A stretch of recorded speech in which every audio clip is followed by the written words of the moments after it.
하나님 말씀 마태복음 5장 33절에서 37절까지 보겠습니다. 마태복음 5장 33절에서 37절.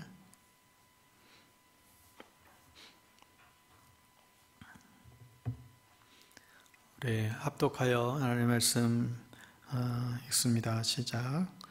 또 옛 사람에게 말한 바 헛맹세를 하지 말고 내 맹세한 것을 주께 지키라 하였다는 것을 너희가 들었으나 나는 너희에게 이르노니 도무지 맹세하지 말지니 하늘로도 하지 말라 이는 하나님의 보좌임이요 땅으로도 하지 말라 이는 하나님의 발등상임이요 예루살렘으로도 하지 말라 이는 큰 임금의 성읍이요 내 머리로도 하지 말라 이는 내가 한터럭도 희고 검게 할 수 없음이라.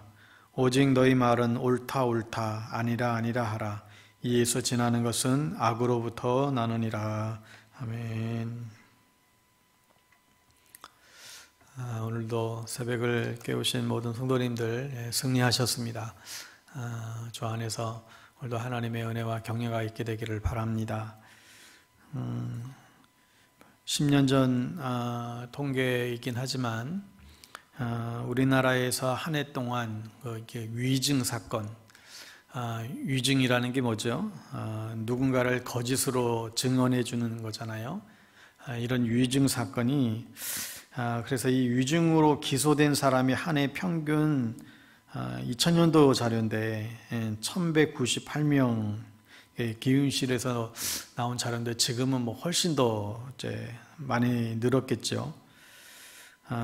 그런데 이제 약오르는 것은 같은 해에 똑같은 조사인데 일본은 5명밖에 되지 않더라는 것입니다. 이게 엄청난 차이죠. 또 여러분이 무고죄를 들어보셨습니까? 무고죄도 아시죠? 이 무고가 뭐냐면 있지도 않는 사실인데 거짓으로 선고해서 그 사람을 처벌하려는 목적으로 하는 그런 행위가 이제 무고죄거든요. 근데 이러한 무고죄로 기소된 사람은 훨씬 더 많았어요. 2961명. 그러니까 완전 이제 거짓말한 거죠. 그런데 이것도 비교해 봤더니 일본은 같은 해에 달랑 2명밖에 되지 않았어요.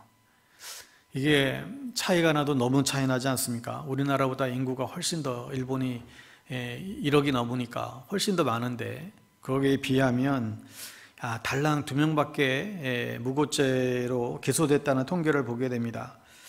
이게 무엇을 보여주는 것입니까? 한국 사회는 다른 어느 나라보다도 참 뭘 많이 하는 거예요? 거짓을 많이 하고 또 거짓말을 또 잘하고 정말 어떤 때는 혀를 두르게 하는 기가 막힌 거짓말들이 우리 주변에서 정말 많잖아요. 또 거짓말을 하면서도 별로 대수롭게 여기지 않는 그런 사회적인 분위기 속에 우리가 사실 살아가고 있다는 것이 이게 간단한 통계지만 많은 것을 보여준다고 생각합니다.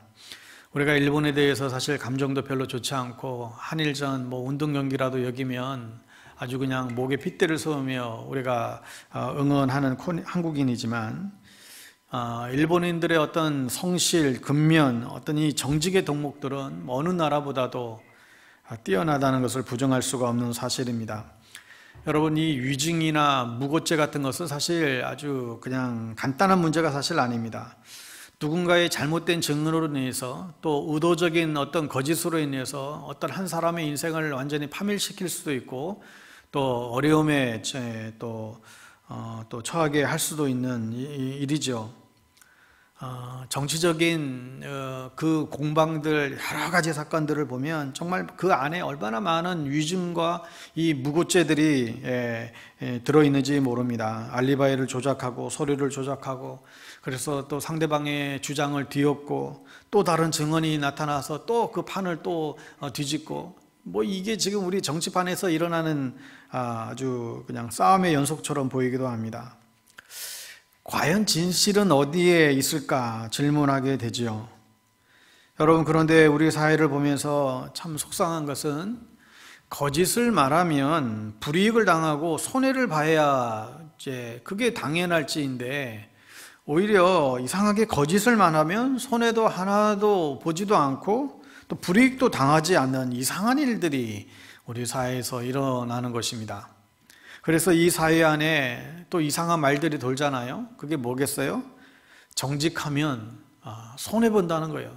진실하면 손해본다는 거예요. 이런 말들이 우리 안에 그냥 공감대를 이루고 있습니다. 정직하면 망한다. 맞습니까? 정직하면 잘 된다가 맞습니까? 어느 게 맞는 겁니까? 근데 우리 안에는 솔직히 정직하면 손해보지라는 게 이미 우리 안에 생각을 우리 자리 잡혀 있지요.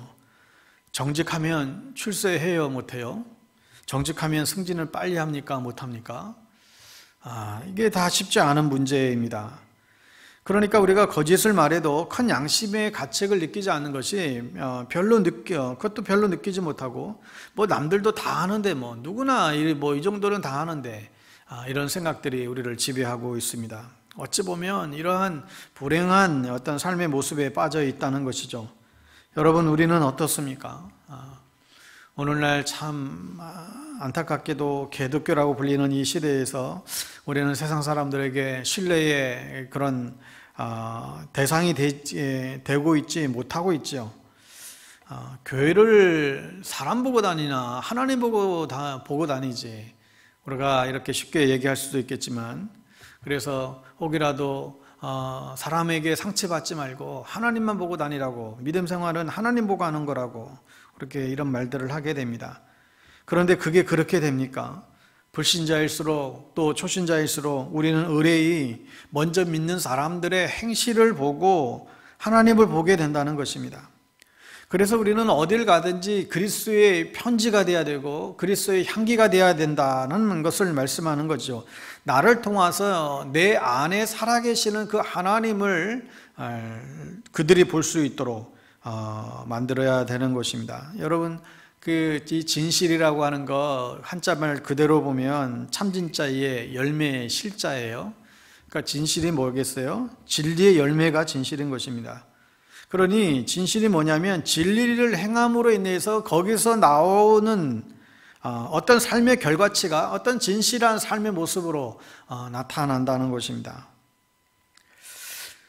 여러분, 그러기에 우리 그리스도인의 언행은 정말 믿을 만한 것이 되어야 될 것입니다. 왜 그래요?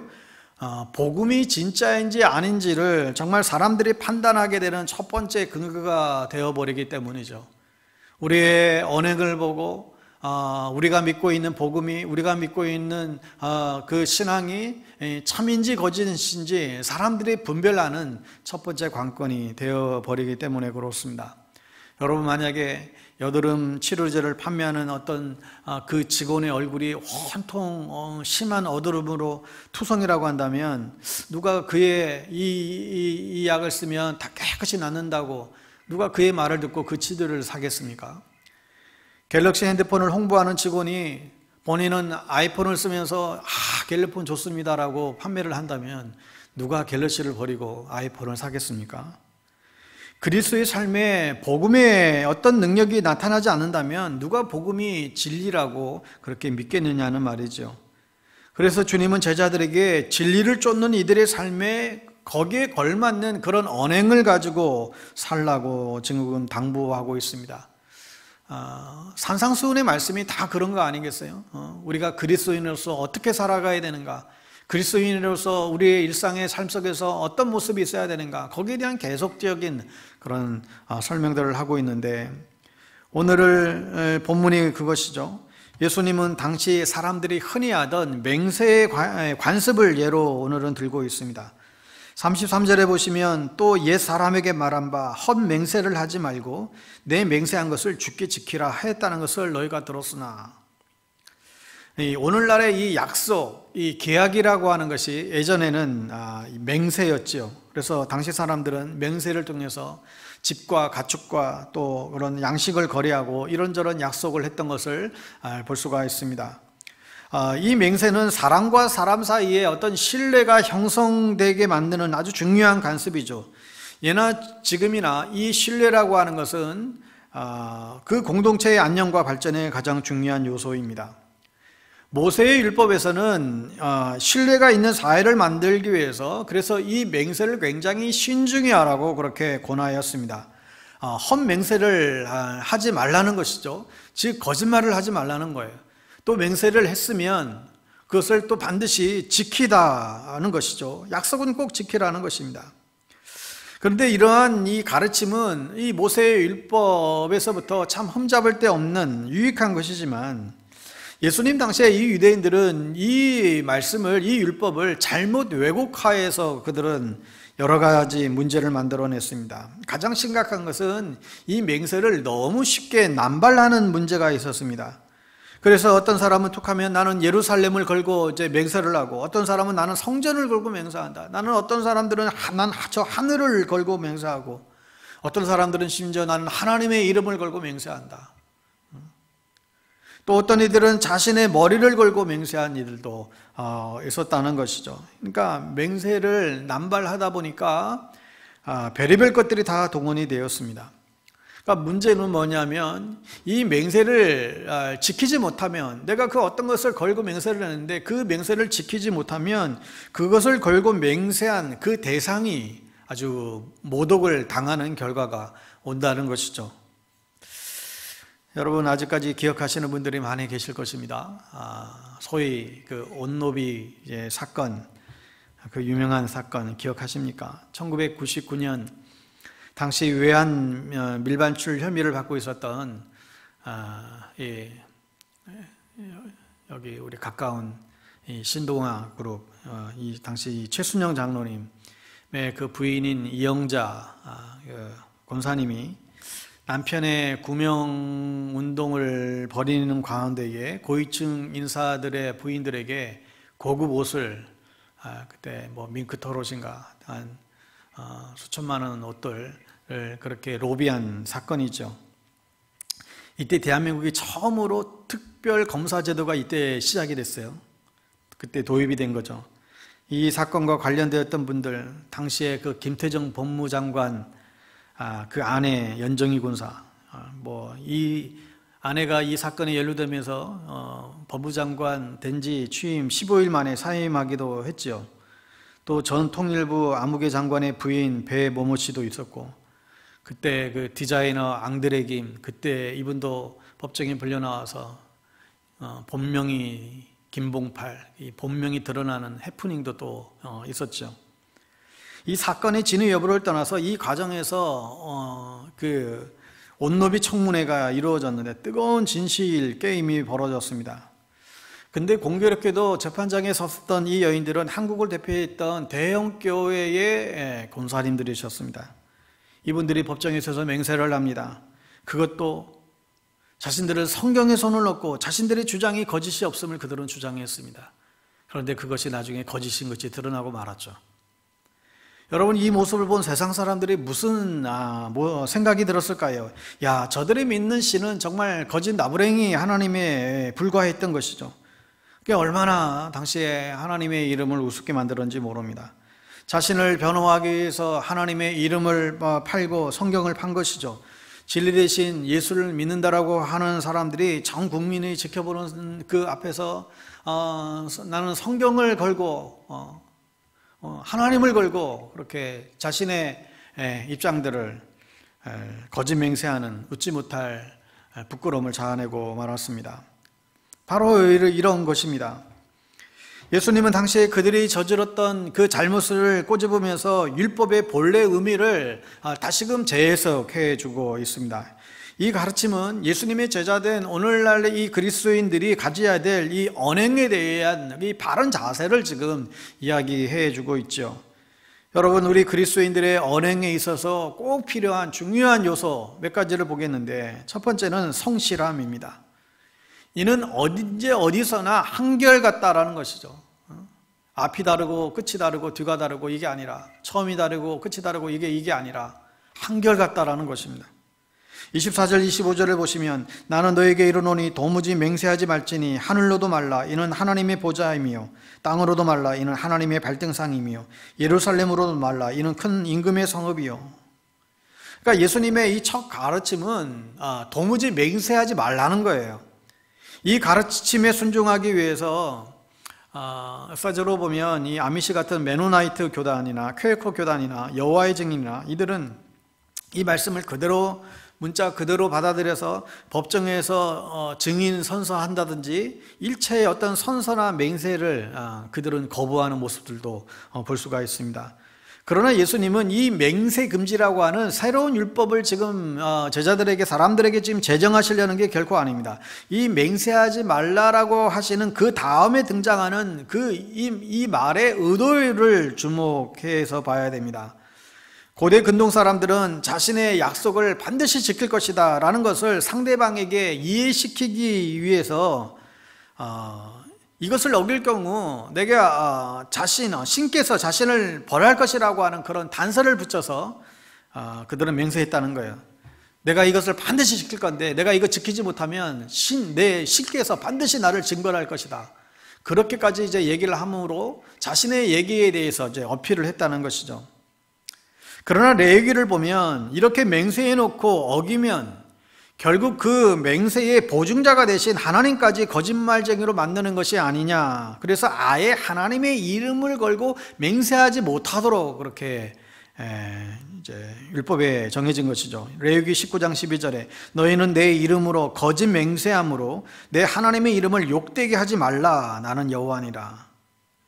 그래서 사람들은 하나님의 이름을 욕되게 하지 않게 하려고 하나님이 아닌 그러나 하나님의 준하는 못지않는 권위를 가진 어떤 대상을 찾아내서 맹세를 하고는 했습니다. 그래서 하늘을 두고 맹세하고 예루살렘 성전을 두고 맹세하고 이런 일들이 또 일어난 것이죠. 그런데 이런 이중적인 태도는 오늘날 우리 그리스도인들에게도 종종 이제 발견하게 됩니다. 가장 흔한 것이 신앙의 영역과 일상의 영역을 나누는 것입니다. 교회에서는 거짓말을 하지 않는데 직장에서는 별 죄책감 없이 거짓말을 합니다. 교회에서는 절대 화내지 않는 정말 좋은 저 사람처럼 좋은 성품의 인격자가 있을까? 그런데 가정의 집에서는 그렇게 늘 분노를 참지 못하고 화를 내곤 합니다. 절대로 또 헌금을 절대 빼먹지 않는데 또 세금을 빼먹지 않으면 바보라고 생각하는 사람도 있죠. 사람들 앞에서는 정말 저 사람들보다 이런 젠틀맨이 없는데 혼자 있을 때는 부끄러운 일을 부끄럼 없이 행하기도 합니다. 이렇게 삶의 둘로 나누는 그런 모습들을 보면서 예수님은 한결같아야 함을, 즉 항상 하나님의 백성들은 하나님의 자녀들을 성실해야 한다는 것을 지금 말씀하고 있는 것이죠. 우리는 진짜 누구입니까? 우리는 이러한 진실 게임에서 아무도 보지 않을 때 내가 바로 진짜 나의 모습이라는 것을 우리는 다시금 돌아보게 됩니다. 두 번째로 그리스도인의 언행에서 필요한 것은 겸손함이죠. 36절에서 볼 수 있는데 내 머리도 말라 이는 내가 한 터럭도 희고 검게 할 수 없습니다. 머리로 맹세한다라고 하는 것은 자기 목을 걸고 맹세한다는 것이죠. 자기 목을 내 목숨 걸고 맹세하니까 믿어달라라고 하는 것입니다. 이처럼 이 맹세를 남발하는 사람들을 보면 때로 굉장히 좀 허풍이 심하고 또 자기를 과신하는 경향이 있습니다. 내가 무슨 일이 있어도 이 약속은 지킬 거야. 내가 무슨 일이 있어도 내가 목에 칼이 들어와도 내가 이 약속은 지킬 거야. 이런 거죠. 근데 이렇게 장담하는 이들에게 주님은 야, 너는 목숨은커녕 네 머리카락 하나도 마음대로 희게 하지 못하는 또 검게 할 수 없는 그런 무기력한 존재라는 걸 깨달으라는 거죠. 너는 네 머리카락 하나 희게 할 수도 없는데 무슨 목숨을 걸고 맹세를 해? 너 존재를 알라는 거예요. 또한 사람은 한 치 앞도 내다볼 수 없다라는 그 존재를 다시금 확인시켜 주는 것이죠. 여러분 하루에도 수십 번씩 바뀌는 게 아침에 마음이 다르고 저녁에 마음이 다르고 하루에도 수십 번 바뀌는 게 인간의 이 연약한 마음 아니에요. 종종 과시용 맹세를 남발하는 사람들도 있습니다. 교회 같으면 이런 거죠. 야, 목사님 제가 앞으로 교회를 위해서 이렇게 하겠습니다. 내가 앞으로 교회를 위해서 정말 이렇게 헌신하겠고 이렇게 날마다 몇 시간씩 기도하겠고 앞으로 내가 이렇게 해서 헌금도 이렇게 하겠고 아주 그냥 대단한 얘기를 쏟아놓는 사람들이 있습니다. 앞으로 정말 교회를 위해서 충성하겠습니다. 그런데 이렇게 간소리 치고는 어느새 사라져버려요. 이런 일들이 많죠. 그러니까 이렇게 너무 도에 지나치게 맹세하는 것, 자기 어떤 과시나 어떤 이게 다 이 교만에서 나오는 것입니다. 큰 소리를 많이 치는 사람일수록 자신의 무기력함을 모른다든지 혹은 알면서도 숨기려는 의도를 가지고 있을 가능성이 굉장히 큽니다. 그러니까 자신의 무력함을 알수록, 자신의 연약함을 알수록 사실 우리는 장담을 하지 않게 됩니다. 그저 우리는 최선을 다하겠나라고 그렇게 답할 뿐, 내가 이거 못하면 뭐 어떻게 하겠다, 뭐 반드시 지키겠다, 사실 이렇게 잘 얘기하지 않게 되죠. 우리가 올해 이 코로나19 같은 이런 재앙이 어떻게 지금 이 우리나라뿐만 아니라 전 세계를 휩쓸 줄 누가 알았겠어요? 우리 사회가 경제적으로 정치적으로 이렇게 어렵게 될 줄 누가 알았겠습니까? 그러니까 우리는 함부로 맹세하지 말고 이게 옳고 저게 아닙니다 라고만 이제 말해야 된다는 것입니다. 36절 말씀처럼 우리 인간은 머리카락 하나도 희고 검게 할 수가 없는 그런 존재입니다. 그러니까 생사화복을 주관하시고 우리의 머리카락을 세시는 분은 하나님밖에 없으시죠. 이 하나님 앞에서 우리는 날마다 두렵고 떨림으로 우리는 살아가야만 합니다. 하루하루를 겸손하게 현재 나에게 일어나는 일들만 그저 그것을 인정하고 살아야 되죠. 여기서 지나는 것은 욕심이요 또 교만이고, 그러니까 우리가 헛맹세를 남발하지 않고 정말 날마다 하나님 앞에서 기도하는 마음으로 하루하루를 우리는 살아갈 수 있어야 됩니다. 그저 정말 하나님 앞에 겸손하게 사실을 있는 그대로 고백하며 기도할 뿐이죠. 우리가 헛된 어떤 명세를 하기보다 있는 모습 그대로 주님 앞에 나아가는 모습이 소중한 것이죠. 자신의 무기력함을 철저히 인식하는 사람들 중에 이 중독 치료를 받는 사람들이 있습니다. 중독이라는 게 뭐예요? 내가 결심하고 내가 마음먹고 내가 의지를 가지고 하는데도 이게 내 힘으로 되지 않는 사람들, 그게 무슨 도박이든 그게 술이든 뭐든 거기에 자신의 힘으로 그것을 빠져나오지 못하는 사람들, 이걸 중독이라고 하잖아요. 그래서 이 중독에 걸린 사람들은 이게 내 힘으로 도저히 안 돼서 외부로부터 도움을 받지 않으면 안 되는, 그래서 이 중독 치료들을 받는 것이죠. 전에도 언급했지만 알코올 중독 치료 모임에서는 술을 내가 이제 끊었다라고 말하지 못하게 한답니다. 대신 이렇게 말하는 것으로 상담이 시작한다지요. 저는 술을 마시지 않은 지 1년하고 이제 5개월이 되었습니다. 이렇게 자기를 소개한대요.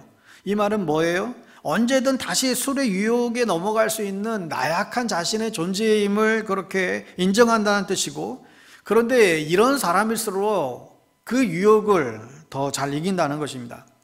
반면에 나는 앞으로 이제 술을 끊어놓으라고, 혹은 나는 이제 반드시 언제까지 끊겠노라고 이렇게 자신했던 사람들을 보면 훨씬 더 유혹에 취약해서 이겨내기가 어렵다는 것을 이 분야에서 계속 종사하시는 치료자들이 너무 잘 안다는 사실이죠. 야고보 사도는 쉽게 장담하는 이들을 향해서 이렇게 타이르고 있습니다. 야고보서 4장 13절 이하에 보면, 들으라, 너희 중에 말하기를 오늘이나 내일이나 우리가 아무 도시에 가서 거기서 1년을 유하며 장사하여 이를 보리라 하는 자들아, 내일 일을 너희가 알지 못하는도다. 너희 생명이 무엇이뇨? 너희는 잠깐 보이다가 없어지는 안개니라. 너희가 도리어 말하기를 주의 뜻이면 우리가 살기도 하고 이것저것을 하리라 할 것이거늘 이제 너희가 허탄한 자랑을 자랑하니 이러한 자랑은 다 악한 것이다. 이 문제를 생각할 때 생각나는 안타까운 한 사람이 있는데, 바로 그 가수 유승준 씨이죠.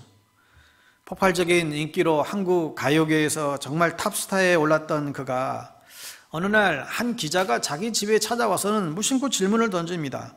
이제 나이가 찼으니 군대에도 가야 하지 않겠느냐고 이렇게 툭 던지는 질문에 군대 갈 때가 되면 가야죠, 그렇게 답변을 했어요. 해병대는 어떠냐 또 그렇게 이어서 질문을 하는 바람에 해병대도 좋죠 이렇게 이제 대답을 했다랍니다.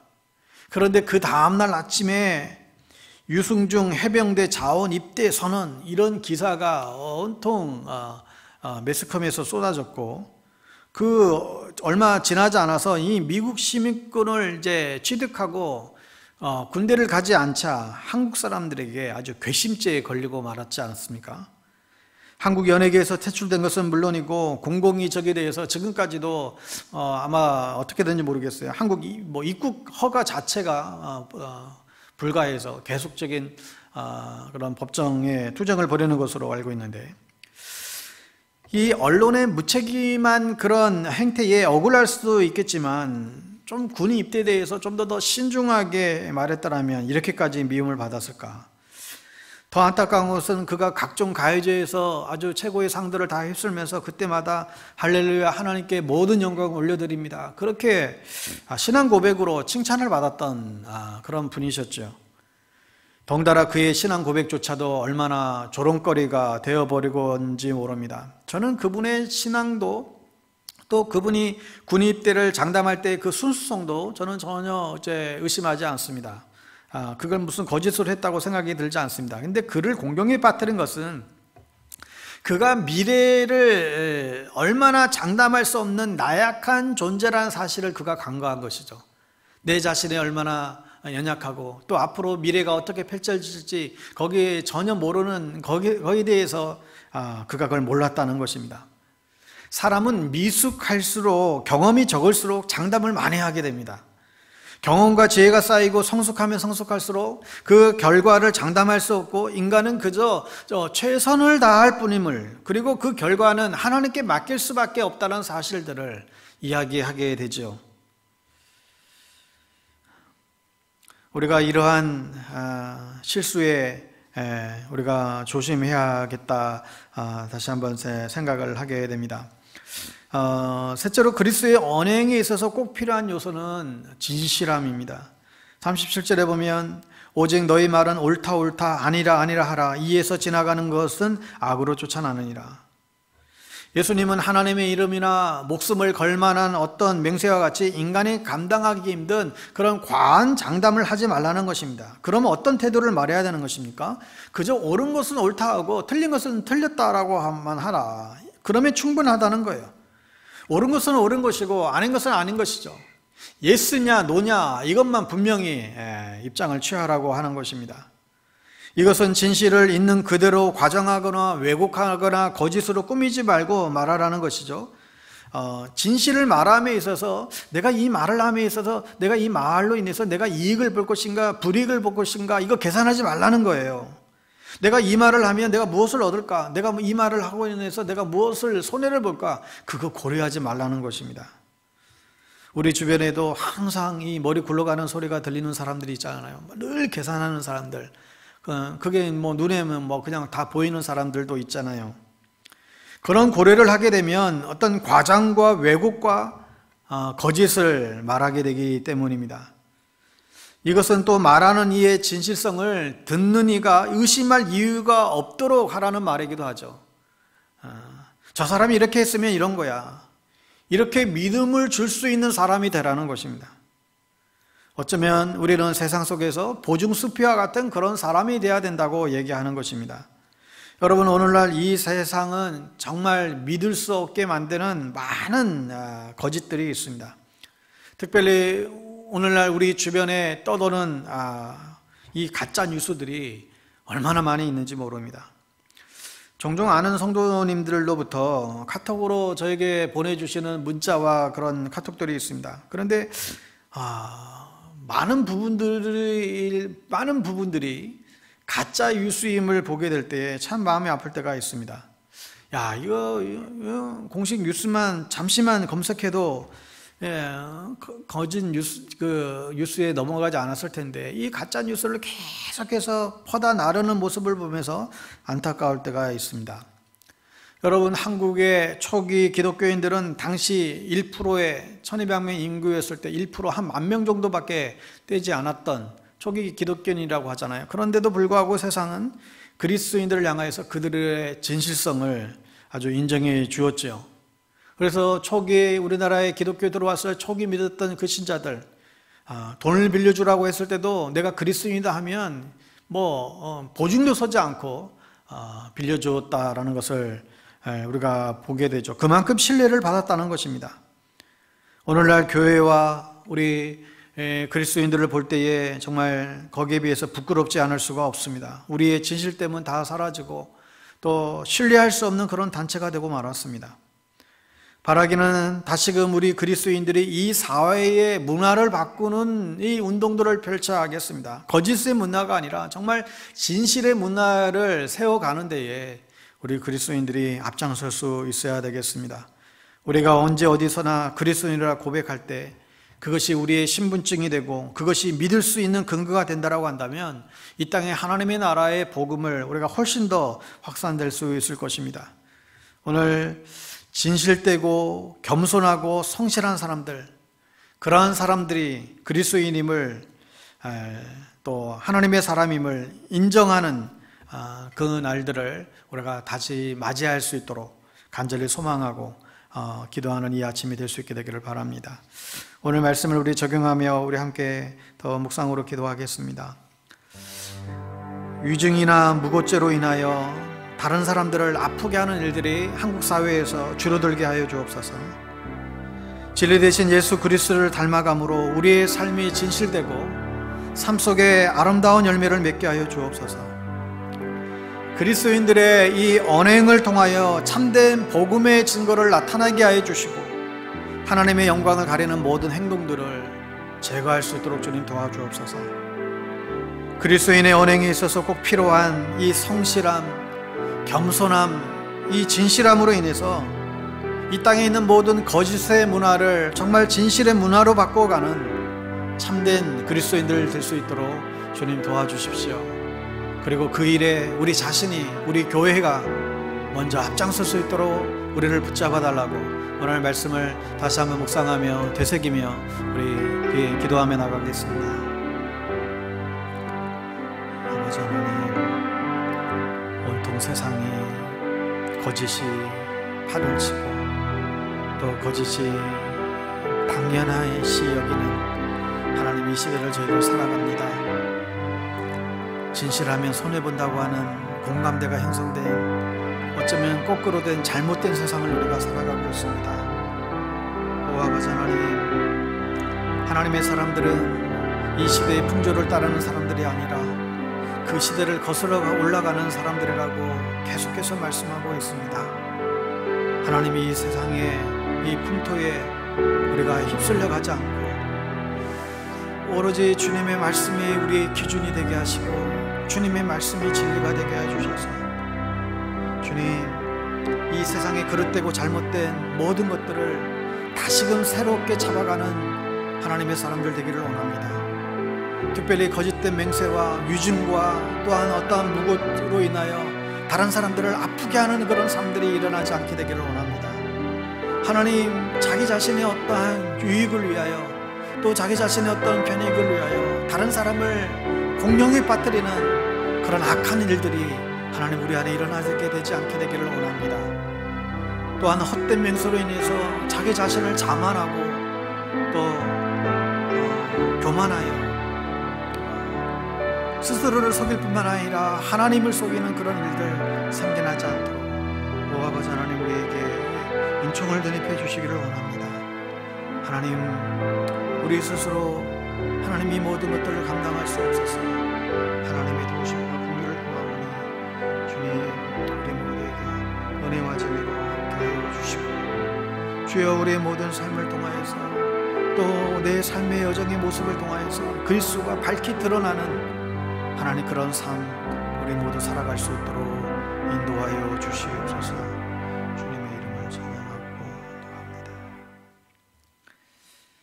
하나님 아버지, 참으로 이 세상이 정직하지 못하고 오히려 거짓이 판을 치는 이 세상 가운데에서 하나님, 우리에게 참된 그리스도인의 삶을 정말 진실되고 정말 성실하고 겸손한 그리스도인의 모습을 살아가라고 오늘 우리에게 주님 말씀해 주고 있습니다.